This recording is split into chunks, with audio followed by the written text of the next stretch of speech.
All right, so we're starting a new series, two-part series on Shir Hashirim. I called it Intro to Shir Hashirim, an introduction to the Song of Songs, because I do not intend to go through 8 chapters of Shir Hashirim verse by verse, but I hope to create a perspective, discuss a perspective on Shir Hashirim that maybe when we then go and try to learn it ourselves, we can see if we can view it through this framework. A second goal is to understand the connection between Shir Hashirim and Pesach and Passover.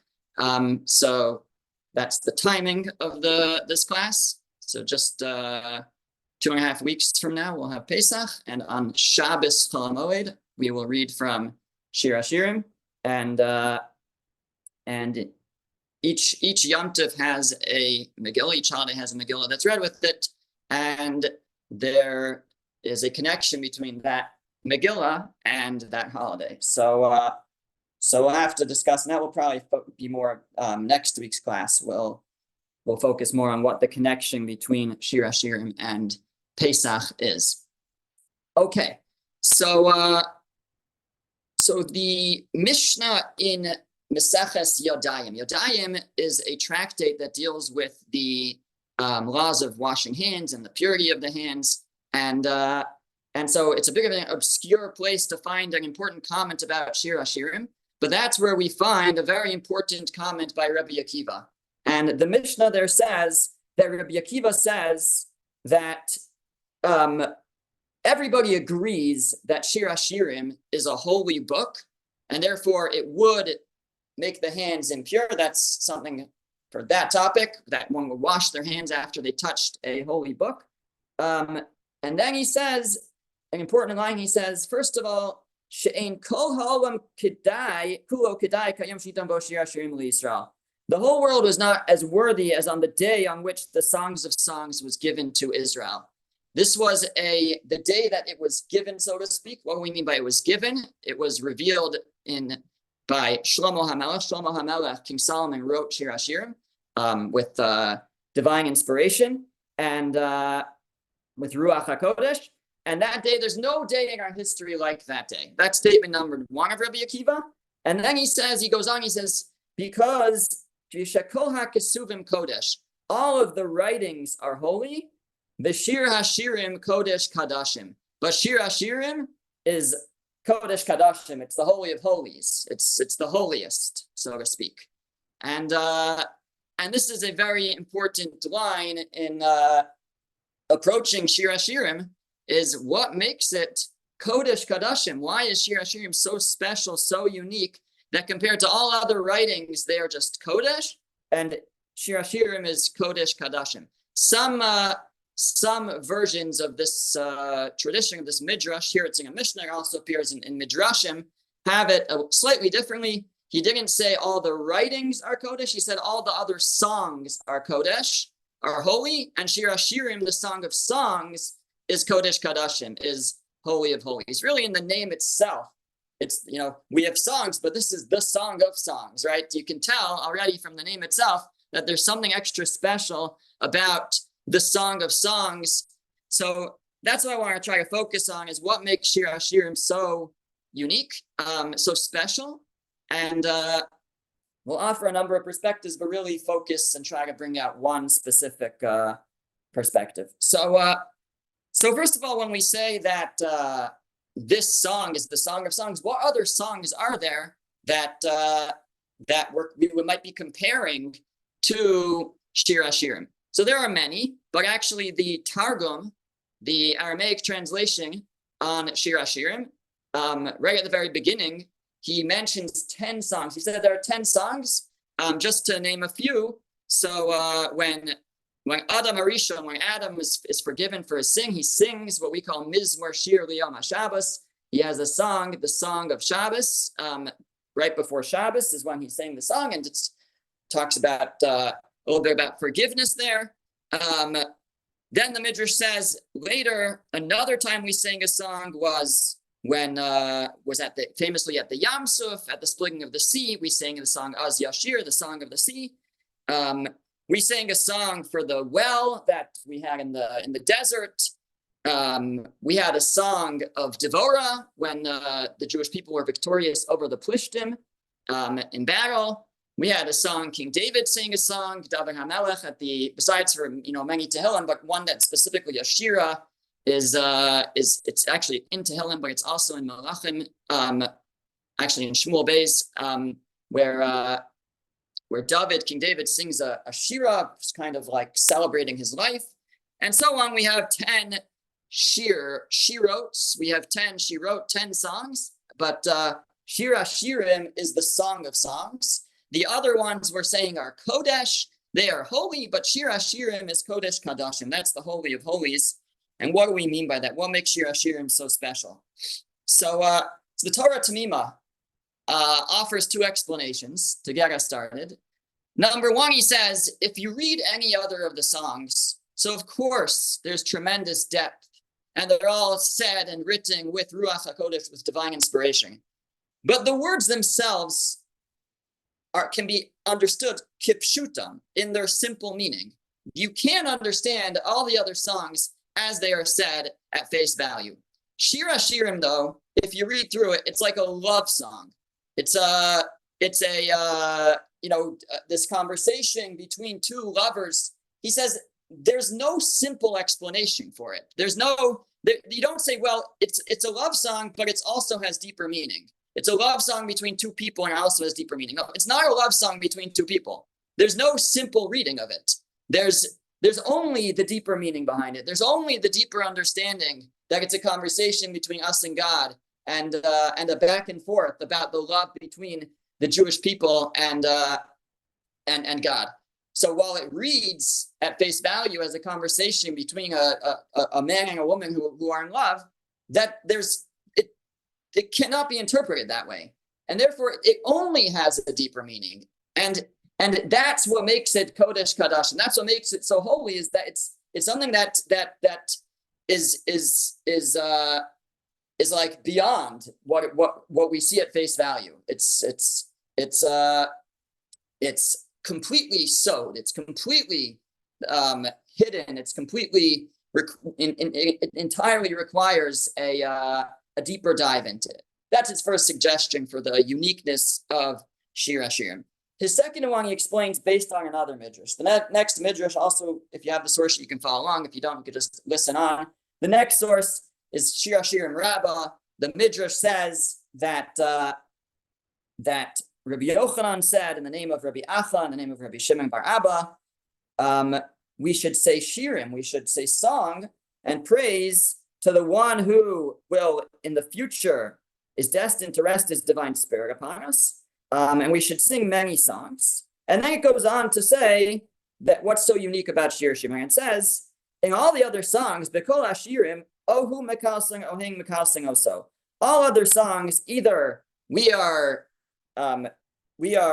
lauding God, or God is lauding us. So we find, for example, the midrash says that at the sea. So we say, Zekeli Vanveyu, this is my Lord, and I will glorify him. So we're praising God. On the other hand, the song of Ha'azinu at the end of the Torah, we have that God lauds us. It says, Yarkiveu Abama Searetz, God is going to elevate us. So it's sort of a praise of us, that what God is going to do for us. But Shir Hashirim, here we have both. We have both sides of the story. We have both sides of the coin. We have that they laud him and he lauds them. We laud God and God lauds us. So, for example, it says in the first chapter, in the same verse, it says, Hinach Yafa Rayasi. We have that, behold, you are fair, my love, where God is speaking about us, and we respond, Hinach Yafe Dodi Afnaim. Behold, you are fair, my beloved, pleasant too. So we have this two-way street, this two-way praise, and that's what makes it Kadashim, the plural. All other songs are Kodesh. All other songs are holy. They're holy, certainly, but this is holy of holies. This is double, because this is not just a one direction where either we praise God or God praises us, but rather it includes both. It includes both us praising God and God praising us. That is the second explanation of the Torah Tamima for why this is Kodesh Kadashim. And a third explanation that we find is in the commentary of And there are many, many others, but I'll mention a third one before we get to our main topic. And the third one is found in the commentary of Rabbi Yosef ibn Shushan, who was a very early commentator from the 11th or 12th century. And in his commentary, he notes that in Shir Hashirim, now what's interesting with Shir Hashirim is that, like I said, it cannot be understood at face value. So what you end up with is everything is sowed, everything is hinting to something. Now, when something is unclear, so you end up with many interpretations. So if you read through the chapters of Shir Hashirim and you read through commentaries, so one commentary might say, well, this refers to our time in Egypt. And one might say this refers to the time of the Beis HaMikdash, the temple. And one might say it refers to the days of Mashiach. Like, you'll end up with many different interpretations of any given verse. But the way Rabbi Yosef ibn Shushan understands it is like there's a series of events being discussed in Shir Hashirim, and it's talking about our history, both past and future. And so it will speak about the time of the forefathers and our time in Egypt and the giving of the Torah and our time in the desert, our time in Israel, the first temple, second temple, the exile, our current exile, the coming of Mashiach. Everything is all in Shir Hashirim. And therefore, since there are so many different events and so many different places to sing to sing about, so many different things are discussed in Shir Hashirim.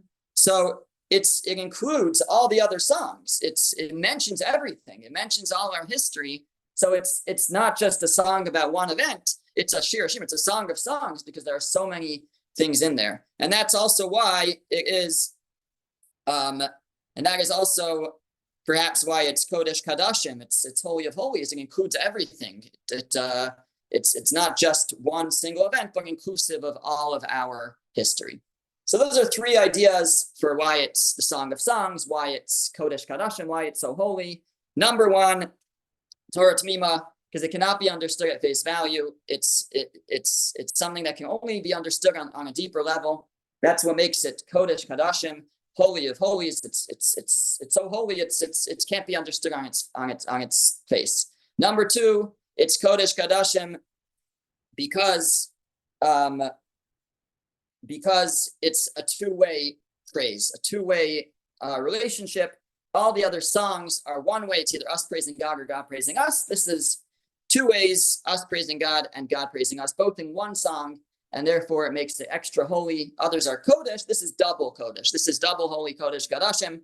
And third, because it includes everything. It includes all of our history and all the things that it's fit to sing Shira about, to burst out in song about. All of that is included here, and therefore it's the Song of Songs, and therefore it takes on extra holiness.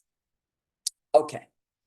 What I primarily want to share with you today is an incredible perspective that I found in a work called Siach Hashira, which the conversation of the song, literally. It's written by someone named Rabbi Eliezer ben David, who's for all I know he's still alive. But all I could find in the Sefer was a approbation from the Stipler, from Yisrael Yaakov Kanievsky, passed away, not sure, maybe 30 years ago or so. So it's relatively, it has to be within the, written within the last 50 years or so. It seems that this person would deliver a class on Shir Hashirim every single week for many, many years, for a few decades, I think. And based on those classes, he put together a large work, and it's multiple volumes, hundreds of pages. And I have not yet read through the whole thing, but I began with the introduction, and that's where you already see this incredible perspective on Shir Hashirim. So he says as follows. Now let's back up a step. So Shir Hashirim is sung by Shlomo HaMelech. Shlomo HaMelech, King Solomon, lived in what you might call the golden age of the Jewish people, kind of the height of our history when we had finally established peace in the land of Israel. We built the temple, we built the Beis HaMikdash, and it was the celebration on the on the inauguration of the Beis Hamikdash, of the first temple, was incredible, and a time like we've never experienced in our history. And it's around that time that Shlomo writes Shir Hashirim. Exactly when, I think, is subject of discussion, but it's around that time. And so it's interesting because you might have thought that you should just sing about that great moment. The Shir Hashirim, the Song of Songs, should be about, like, look where we are now. There's nothing better than this. We built the temple. We have peace in the land. But yet, Shir Hashirim goes back and forward. It looks back on our history, but it also looks forward on our history. It prophesizes about times of galus, times of exile, times of sadness, and then, God willing, our return again. But at the height of it all, why is Shlomo HaMelech singing about galus? Why is he talking about exile and sad times at this moment? Why is that a part of Shir Hashirim, of the Song of Songs? So the Mishnah Pirkei Avos teaches us the following. It's the third source. Kol ava shituya b'davar, any love that's dependent on something else, that's conditional on something else, batel davar b'tela ava. It wants that thing that it's dependent on ceases, so then the love will cease as well. V'she'ena tluya b'davar, eina b'tela olam. But love that's not dependent on anything else will never cease. And so if somebody loves someone because they make good food, somebody loves their spouse because their spouse is an excellent cook. Well, if ever it would happen that the spouse is unable to cook, so then that's it. There's no love anymore. If they love somebody because of the way that they look, so then if the beauty disappears, an injury or whatever it might be, so then there's nothing to love anymore. But when love is not dependent on a specific thing, so then even when that thing will cease, then the love would continue. If we go a little deeper, we could say that if we love someone because of something that they can give us, or if it's dependent on anything, then we're not really loving that person. We're really loving whatever it is that they can give us. Again, to go back to our example, if we love someone because of the amazing food that they make, we don't really love the person. We really love the food. So in a certain sense, it's not even love for the person, even though the Mishnah, the way it says it is almost that it is, but it isn't really. It's really love for that thing. So when we think about the different songs that we've sung throughout our history, so many of the songs were a celebration of some salvation, some event. So they are reasons to sing. But if we're saying, God, we love you so much because you split the sea for us, so that's great, but that's dependent. It's saying we love you because you split the sea. That's tuluya b'davar. That's dependent. It's conditional. It's because if we end up in a situation where, well, I don't care that you split the sea because now I'm being chased again by whatever people. So then there's no longer much reason to sing for being saved last time because now I'm in trouble again. So maybe my reason to sing, the love that's expressed through that song, is no longer relevant. It ceases. Now, what could happen though, what hopefully will happen, is when we have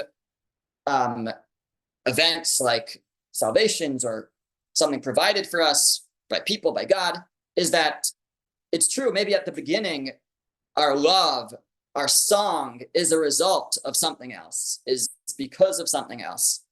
But the goal is that over time, it should evolve into a pure love that's not dependent on something. But if it doesn't, so even if we're working, if we never make that jump, right? It's very possible, we meet someone and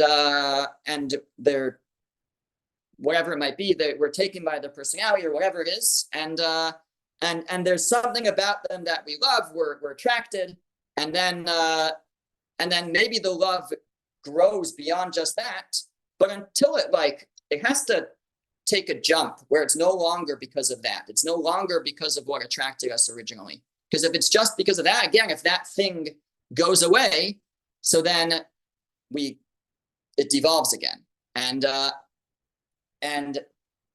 the idea is to be able to take those moments or those things, and they could be catalysts towards a love for the sake of love, a love that's not dependent on anything. But until we get to that point, so then we're still in a situation where if that thing ceases, then the love will cease as well. Now, the language that Rabbi Akiva used when he described Shir Hashirim, he said that all the other songs are Kodesh. Shir Hashirim is Kodesh Kadashim.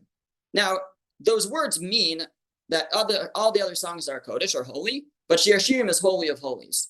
But of course, we know those words because we also use those words to describe the different rooms of the Mishkan, of the tabernacle. The first section of the Mishkan is the Kodesh, is the holy, and then the inner chamber, the sanctum sanctorum, the innermost chamber, that's the Kodesh HaKadashim. And lovely sound. Okay, I apologize for that. Hopefully that won't happen again. I don't know where we left off. We were discussing that the use of the words Kodesh Kadashim and Kodesh are very particular. That we have these two rooms in the Mishkan, and what we're saying is Shir Hashirim is like the Kodesh Kadashim. Shir Hashirim is like the innermost chamber, and that the other songs are like the outer chamber of the Mishkan. And there's something like outer about the other songs, and there's something more deeper and inner about Shir Hashirim. The Kodesh Kadashim, if we consider, it's a place that nobody enters. It's a place that the only time somebody enters is the Kohen Gadol, the high priest, on Yom Kippur, a day where nobody eats.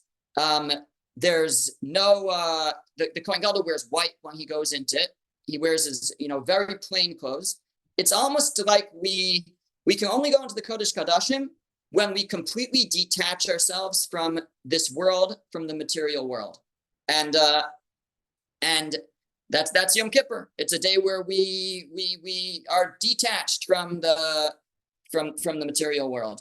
And as long as we're attached to the material world, as long as we're attached to Gashmius, so then we are in a certain way tuluya b'davar. Our love, our connection is dependent on things. That's the normal way that we do mitzvos, and we access God. We connect to God over all the mitzvos involve taking the physical world and elevating it. But ultimately, the Kodesh, those things, those mitzvos, that way of connecting to God is a way to get to the Kodesh Kadashim, is a way to connect on a deeper level, disconnected from anything physical. And that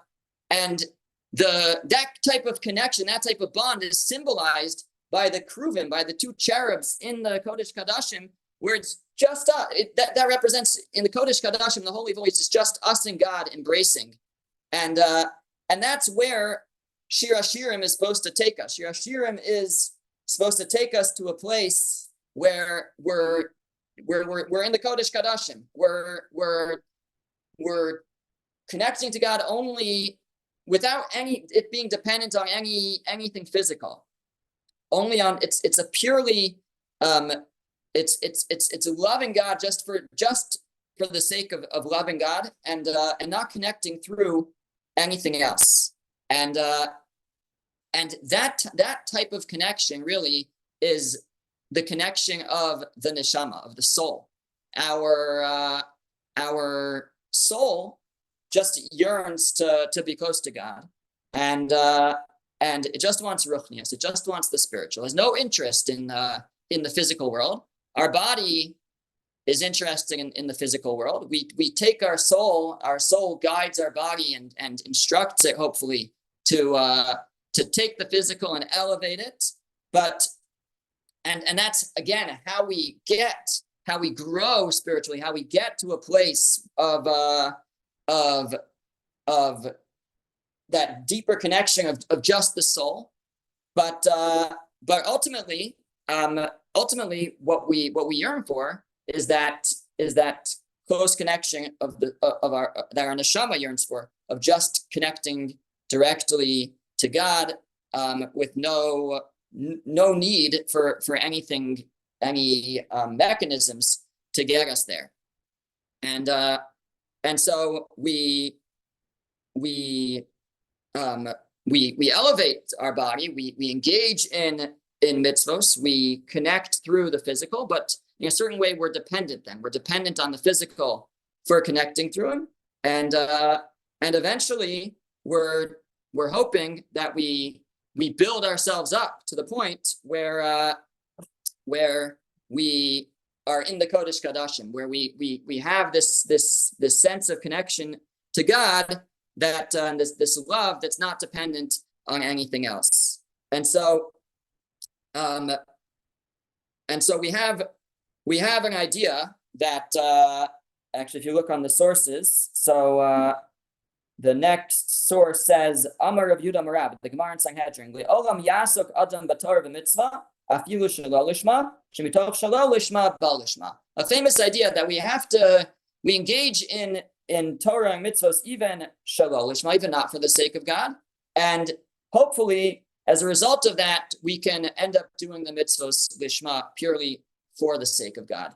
And that step is this same kind of path where we go through the Kodesh. We end up in the Kodesh Kadashim. At the beginning, sometimes we only are ready to do the mitzvos because of the reward that it brings us, the joy, right? It's such a nice lifestyle. We're going to get rewarded in the next world, whatever it might be.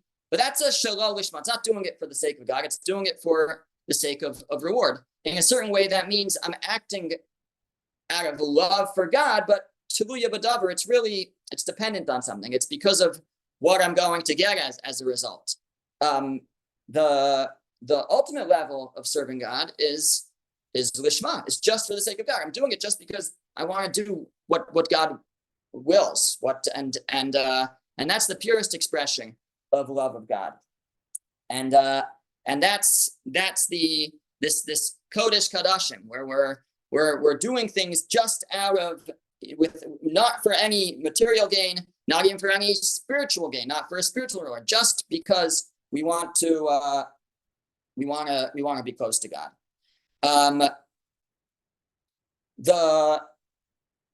The Midrash has an interesting comment regarding. It says this in the context of Az Yashir, of the Song of the Sea, but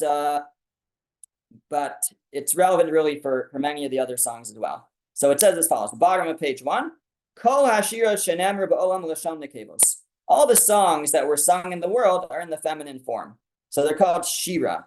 Happens to be there's some exceptions, but that's how it says it here. That in general the songs are called Shira in the feminine. Why in the feminine? Midrash has a very interesting comment. The Midrash says it's to tell you that just as a female becomes pregnant, gives birth, and then will give birth again.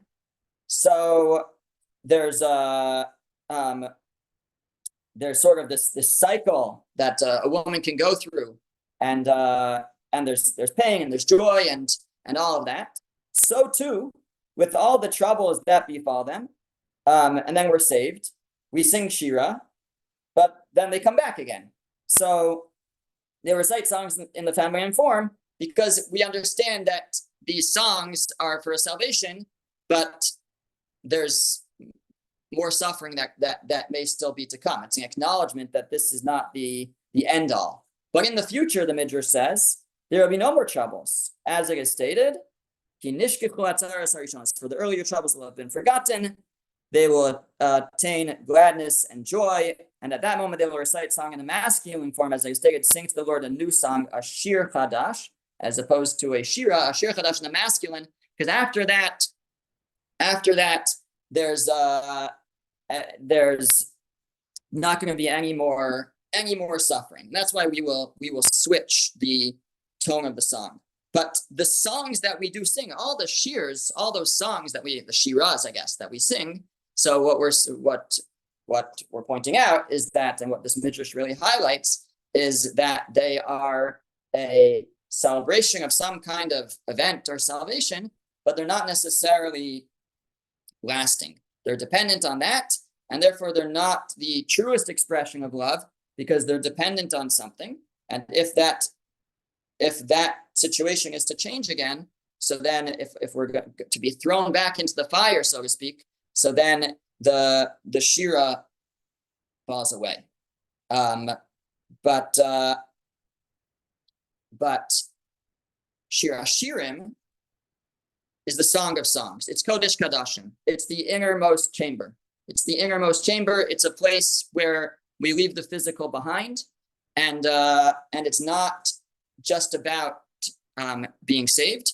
It's really an expression of this innermost yearning of the neshama to just be connected to God, and so all the other songs, they are kodesh. They're very holy. They're very important, but they're connecting through something from the outside. They're like the kodesh. They're outside, and they are dependent on something. They're, in a sense, ava hatuya b'davar. They're dependent on something. But Shir Hashirim is Kodesh Kadashim. Shir Hashirim says, it's not because of this, it's not because of that. That's not why I'm singing. I'm not singing because of anything that God gave me or will give me or can give me. I'm just yearning for a connection and a closeness to God, just for the sake of it itself, for love of God itself. And that's what makes it Kodesh Kadashim. It's the deepest yearning of the neshama to connect to God. It's something that's only present in the Holy of Holies itself, where there's nothing physical, there's nothing that we benefit from there in the Holy of Holies, and that's what makes Shir Hashirim Kodesh Kadashim, the Holy of Holies, the holiest type of song. It's the deepest yearning of the neshama, and right at the beginning of Shir Hashirim, we express this. It makes sense that the song should start with maybe the most open expression of what it is that the song is about.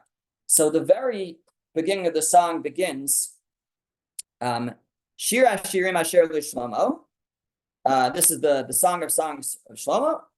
And it says, Yishakeni minashikos piu, kitovim dodecha miyayin, which literally means, let him kiss me with the kisses of his mouth, for your love is better than wine. What is this referring to?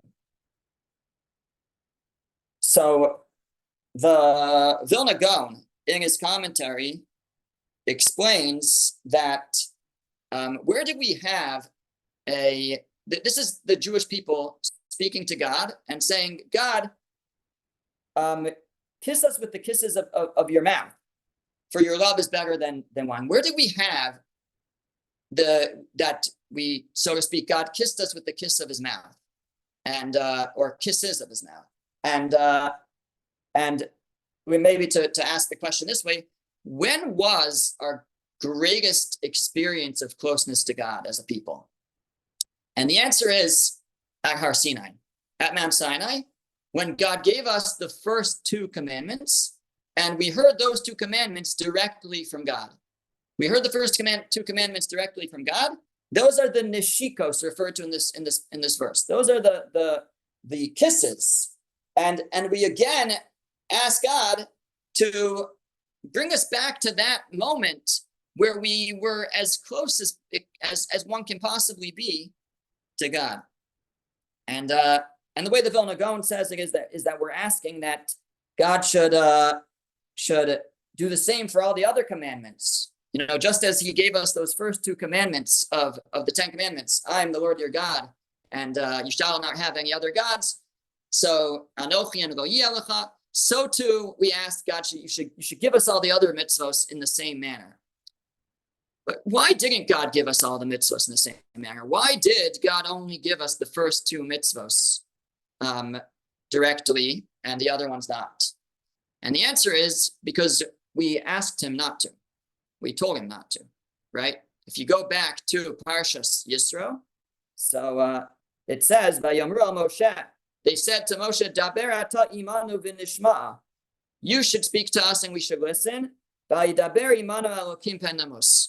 Don't let God speak to us lest we will die.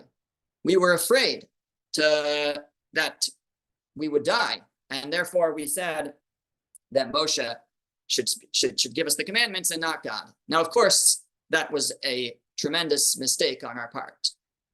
If God wanted to give us the commandments, I'm sure he could figure out a way that we wouldn't die by and still give us the commandments. If anything, some understand that what was going on over there was that we had to kind of enter a level of spirituality where, yes, we were less connected to our bodies in order to be able to receive the word of God.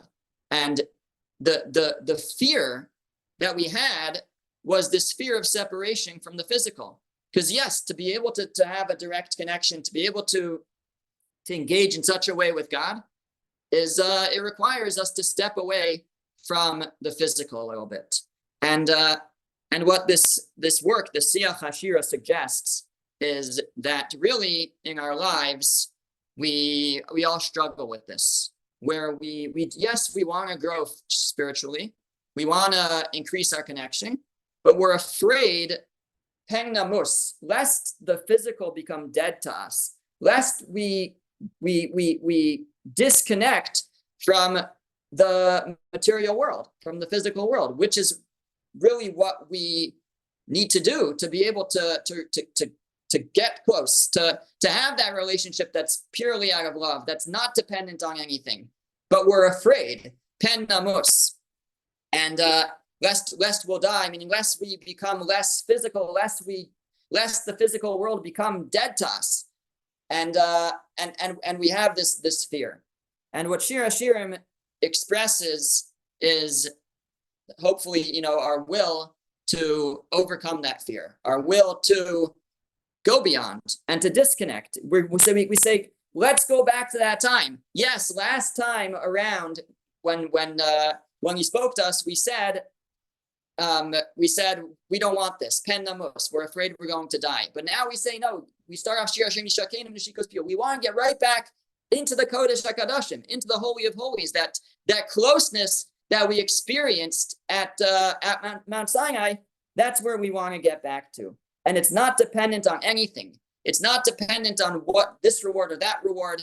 That's why that's why Shlomo HaMelech sings about all the times of our history, because that's really the greatest expression of this love. No matter what we're going through exile, we're going through suffering, we understand that it's coming from God, and we understand it's a way to grow and connect to him more. And so we celebrate it and we sing of it, because every experience is a way to get closer to God. And so even at the height of everything, yes, Shlomo HaMelech could sing Shir Hashirim. He could sing a great song about where we have the Beis HaMikdash now, and everything is great. But really, the greatest expression of love of God is that love of God will be there in all situations, not just when it's good, because it's not dependent on anything. It's not dependent on this salvation or that salvation. Even in the hard times, we still yearn for that closeness, and because that's what it's all about. What we really want is that closeness. And just to conclude, so as we've spoken, Shir Hashirim it's a two-way street. It's us expressing our love for God and God expressing his love for us. And if you look in Devarim chapter 7, So there it speaks about God choosing us. And it says, Ki am kadosh ata l'Hashem Elokecha. You are a holy people to God. V'cha b'char Hashem Elokecha. Hashem has chosen you lios lo la'am sigula mikol amim, to be a treasured people from all the nations. And then it says, he didn't choose you because of your numbers, but rather in verse 8 it says, Ki me'avas Hashem eschem. It's out of his love for you that he chose you and he took you out of Egypt. And the Ramban says that it doesn't say what that love was about. Why, where did that love come from? God's love for us, where did it come from? And the Ramban suggests that he saw you to be worthier than all peoples to be loved by him and to be chosen for love. He mentioned for this no reason except that you were chosen because of his love for you. For he who is chosen to be loved is known to be ready to suffer whatever comes upon him from his lover. And the Israelites are more qualified for that than any other people. As the rabbis have said, 3 are of strong character, Israel among the nations, etc. For Israel has stood by him in all trials. And what the Ramban says is that which Hashem chose us because we would stand by him through everything.